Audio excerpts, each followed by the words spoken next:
तुम्हाला लाज वाटली पाहिजे. बाबासाहेबांची औलाद म्हणून घेता आणि बाबासाहेबांच्या दिलेल्या सवलतीवर निवडून येता आणि त्यांचे पाय चाटता. कुत्र्याची औलाद असेल अशी.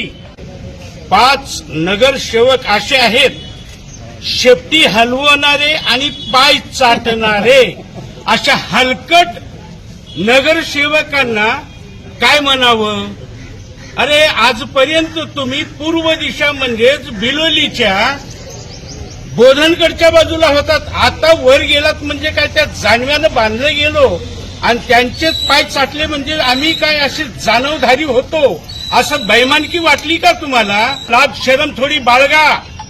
5 लोक तुम्ही आहात. तुमच्या डोळ्यामध्ये माती पडली होती का. तुमच्या ज्ञानात माती भरली होती का. अरे आजपर्यंत ज्यांचं तुम्ही शेण चिवडलात आज त्यांच्याच पायावर मस्तक तुम्ही टेकवताय. तुम्हाला लाज वाटली पाहिजे. बाबासाहेबांची औलाद म्हणून घेता आणि बाबासाहेबांच्या दिलेल्या सवलतीवर निवडून येता आणि त्यांचे पाय चाटता. कुत्र्याची औलाद असेल अशी. बरं धन्यवाद.